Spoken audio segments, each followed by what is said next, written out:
génial de se voir dans un film. Allez, on a fait cette critique. Ouais, je vais aux toilettes et j'arrive. Allez. Oh bah si, toi aussi t'as vu le film? Je suis ici pour te ramener à Arkham. Oh non, c'est trop nul là-bas. Reste ici plutôt, on va faire des critiques avec l'autre, c'est trop bien. Hey, j'ai eu un smogogo aux toilettes. C'est quoi ce bordel? Ah bah c'est con, je commence à l'apprécier. Bon bah critique hein. Bonjour à tous, je suis la Critique Masquée et bienvenue dans cette critique à chaud de Suicide Squad. Alors le film n'est pas une énorme merde, mais je vais beaucoup cracher dessus donc faut quand même mesurer tout ce que je vais dire. C'est regardable, mais c'est pas trippant pour un sou quoi. Franchement, déjà il y a un gros problème d'écriture, c'est-à-dire que c'est écrit d'une manière mais totalement bordélique. Mais pas le bon sens bordélique cool, tu vois, à la Guy Ritchie ou genre de truc. Non, juste bordélique, quoi.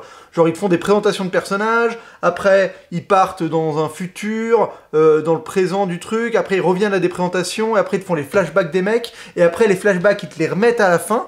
Genre, t'as des flashbacks que tu vois 2 fois, donc déjà, t'as envie de leur dire, mais pourquoi vous me leur montrez le flashback? Enfin, j'ai déjà vu ce qui s'est passé. Et ils font ça 2 fois le coup, ils te font 2 fois le coup, ils te font le coup une fois dans le truc du métro avec la bombe et l'enchanteresse, où ils te racontent 2 fois le truc, bah tu fais, mais merci, mais je l'avais vu en fait, pas besoin de me le redire. Et la deuxième fois, avec le mec qui fait cramer sa maison là, où il te raconte le truc à la fin comme si t'étais pas censé le savoir. Enfin, on avait tous compris hein, ce qu'il avait fait le mec. Il y avait pas besoin, enfin voilà, les flashbacks arrivent pas du tout au bon moment. À un moment, t'as un flashback d'Harley Quinn qui repense au Joker de quand elle l'a balancé dans la cuve là. Genre le truc, il arrive dans une cage d'escalier. Tu te demandes, qu'est-ce qu'il fout là le flashback? Qu'est-ce qui motive le flashback à arriver à ce moment-là? Bah tu sais pas. Donc déjà, il y a cette espèce d'écriture assez étrange, qui est pas très bien gérée. Alors après, dans l'écriture, je trouve que déjà, de base, il y a un truc qui marche pas, c'est le méchant, les motivations globales, quoi.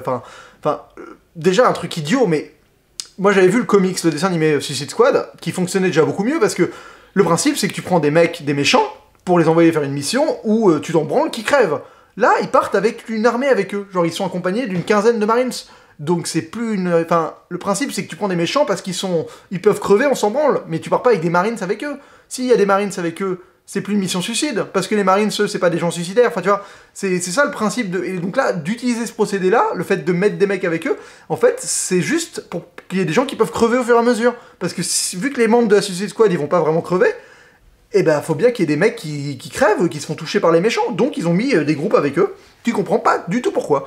En plus la mission est quand même globalement un peu ridicule, enfin voilà, je vais pas tout révéler du tout, mais l'espèce de twist de milieu de film, où ah putain c'est ça qu'on devait aller chercher, mais c'est nul, ça impacte pour pas un sou, ça remet rien en question, c'est juste mauvais, tu retires là, tu fais bon ok d'accord, très bien, donc ça c'est vraiment pas bien foutu.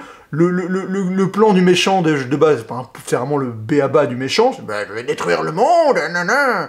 Voilà, avec un espèce de gros truc de lumière qui arrive du ciel que t'as déjà vu dans à peu près 45 000 films, d'ailleurs dans les autres films, dans ce Batman Superman, là, oui c'était déjà dans Superman Returns, là, ou Superman Man of Steel, là, le gros truc qui tombe du ciel et qui brûle la terre, enfin, t'as l'impression d'avoir déjà vu ce truc dans Tortue Ninja, je l'ai vu aussi cette année.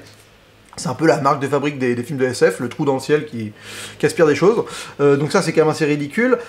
Pareil, pour continuer un peu sur ce qui est mal écrit, mais par exemple le Joker, mais qu'est-ce qu'il est mal écrit, ce Joker? Il ne fait rien du film, il a aucune motivation, il n'a rien, c'est un espèce de personnage qui a des séquences où il essaie de te le rendre un peu psychotique, mais tu comprends même pas pourquoi. Genre la première séquence où il est là, où il y a sa meuf qui danse dans le fond, et il est là, il bute le mec en rigolant, ils sont supposés faire un deal, tu comprends rien, tu sais pas du tout qu'est-ce qu'il fout là, le mec. Et le Joker, c'est le mec, il apparaît au bon moment. Genre, il sait les trucs. Ah bah, il sait qu'elle est enfermée dans cette prison, il sait que le garde de cette prison, c'est ce garde-là, il sait que ils ont des bombes dans la tête, il sait quel médecin a fabriqué les bombes, il sait quel hélicoptère faut voler pour arriver à temps à l'heure, il sait tout, le mec. Genre, il sait à la fin comment libérer le truc, enfin... Non, c'est pas drôle, enfin, le Joker, je veux bien qu'il soit chaotique et machin, mais le principe, c'est pas juste de nous le faire apparaître et qu'on le trouve cool parce que d'un coup, il apparaît et qu'il surprend tout le monde. Enfin, à un moment, vous pouvez nous faire le coup une fois, à la limite, mais là, vous nous le faites 5 fois, le coup du Joker qui a des informations, on sait pas comment il les a eues, mais il les a quand même. Arrêtez. En plus, enfin, le mec, le mec, il soudoie un garde pour qu'il ait un téléphone pour pouvoir lui dire « Je vais te sauver bientôt ». Ben non, enfin qu'il lui file un vrai truc, dans ce cas-là, qu'il lui file un vrai truc important qui va l'aider à s'échapper, pas le téléphone qui lui dit « Je vais te sauver bientôt ». Enfin, tu vois, Enfin, c'est bon, ça c'est vraiment, il y a plein de trucs, enfin, c'est vraiment très décevant, donc en plus je peux même pas parler de l'interprétation de Jared Leto dans le Joker, parce qu'il est insipide, il ne fait rien, il n'a rien à jouer, genre il n'a rien à jouer, il a pas une séquence où tu te dis, putain ouais, le Joker là, non, c'est genre, il a rien à jouer, alors il y a un côté pimp, Mac, pas terrible, mais il a rien à jouer le mec. Il y a un moment, il est dans une salle avec plein de couteaux autour de lui, comme ça, rond. Il rigole, c'est bon, bah ok, très bien, merci. Je sais pas trop pourquoi. Pour rapidement passer sur les comédiens, j'ai trouvé Will Smith bien, un peu cliché dans son...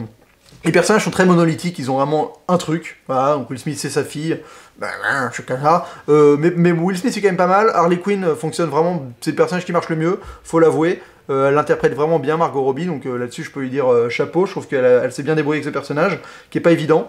Voilà, c'est un peu racoleur par moment, mais c'est aussi le personnage d'Harley Quinn qui porte ce côté racoleur et sexy un peu. Donc moi je trouve que ça a fonctionné. Les autres personnages sont assez insipides, très très mal exploités pour la plupart, vraiment on s'attache pas à eux, on s'en branle. Et d'ailleurs, tu vois, c'est bizarre, mais par exemple, ils font débarquer un personnage...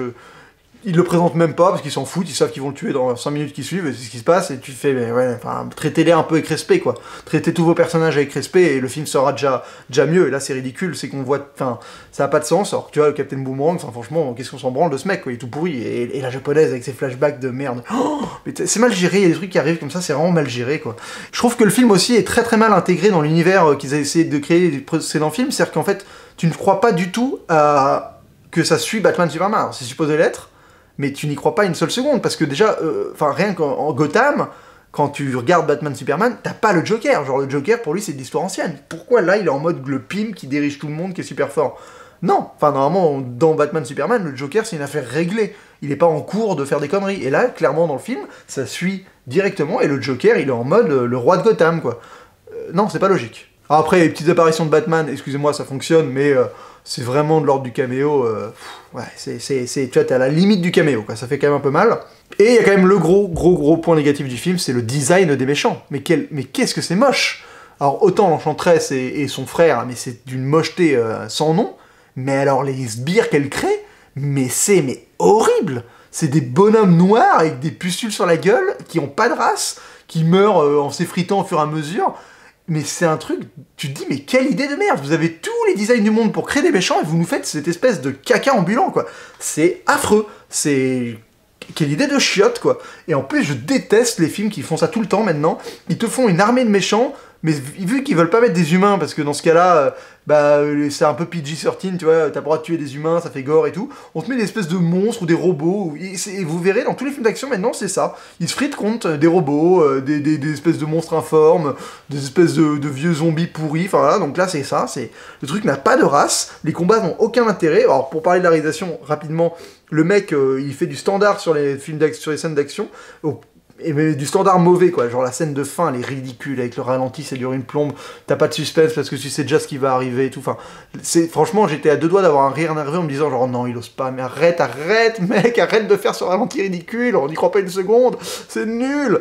Donc ça, c'était affreux. Il fait des moments avec le Joker, il essaie de tenter des espèces de trucs avec des jump cuts de rêve un peu mystiques et tout. Franchement, ça fonctionne pas, mais de toute façon, toutes les parties que le Joker, pour moi, ne fonctionnent pas. Voilà, donc c'est vraiment réalisation pas terrible. Pas terrible du tout.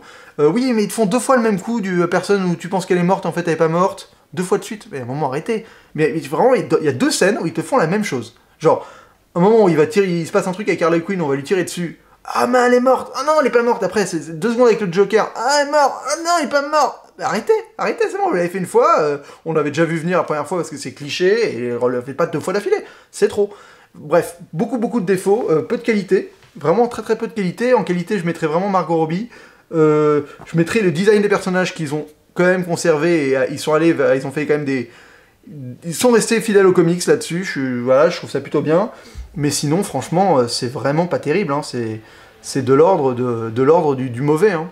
C'est bizarre quand même, on nous fait des films comme Batman Superman qui est fait entièrement pour faire un setup de Justice League, et là, on te fait un film qui est au milieu du tas, qui a pas été préparé. Enfin, c'est quand même étrange, t'as moyen de le préparer, t'as des films avant pour le préparer, comme par exemple tout le Joker, où tu peux quand même réussir à le préparer d'une manière subtile, et là, mais ça tombe comme un cheveu sur la soupe. C'est-à-dire que c'est pas préparé. Alors qu'ils font des films entiers pour préparer d'autres films, et quand ils ont un film qui sort, ils sont même pas capables de le préparer dans les autres. C'est quand même un comble. Enfin, c'est vraiment paradoxal, quoi. Et oui, petit ajout, c'est pas parce qu'ils nous mettent de la bonne musique que ça donne des bons moments, hein. Ça c'est un truc qu'il faut aussi comprendre. Voilà, vous nous mettez, dès le début, tu sens qu'ils balancent la zik, genre ils balancent les Rolling Stones, ils balancent du Fortunate Son, enfin, ils te balancent un Eminem à un moment, genre ils essayent à donf de te créer des moments épiques grâce à la musique, et t'as envie de leur dire, mais là, ça fait vraiment cache-misère, les gars. La musique fait cache-misère dans ce film. Alors qu'ils utilisent des bons morceaux, mais c'est trop, quoi. C'est trop. En plus, les retours sont trop connotés, enfin, il y a un moment... Enfin, quand Scorsese les utilise, ils sont cool, quand vous les utilisez, c'est pas cool. Donc les gars, faites un peu gaffe à la manière dont vous utilisez des musiques qui sont aussi, aussi cultes que ça, quoi. Parce que vous pouvez pas les mettre à des moments lambda juste pour que le moment devienne cool. Ça fonctionne pas comme ça, les gars. Tout ce film, je vais lui donner la petite note de 1 masque sur 5. Voilà, 1 masque sur 5, parce qu'honnêtement, j'hésitais à lui donner 2, mais en fait, plus j'y réfléchis, plus je me dis que ce film ne mérite pas mieux que 1 masque. Parce qu'honnêtement, c'est un mauvais film. C'est un mauvais film d'action oubliable qui flirte avec la série B. Voilà, donc écoutez, c'était tout pour ma critique sur Suicide Squad. N'hésitez pas à vous abonner, vous avez vu que j'ai rajouté des petits sketchs au début et à la fin de mes vidéos. Donc n'hésitez pas à vous abonner, moi ça me fait plaisir d'avoir des abonnés, je commence à avoir quelques personnes, ça fait du bien. Voilà, donc abonnez-vous, je suis sur Twitter aussi avec la critique masquée. Voilà, écoutez, d'ici la prochaine, bonne toile. Oh putain, ce Mogogo! Putain, faut pas que je le loupe. Je suis ici pour te ramener à Arkham. Yes! Plutôt, on va faire des critiques avec l'autre, C'est quoi ce bordel?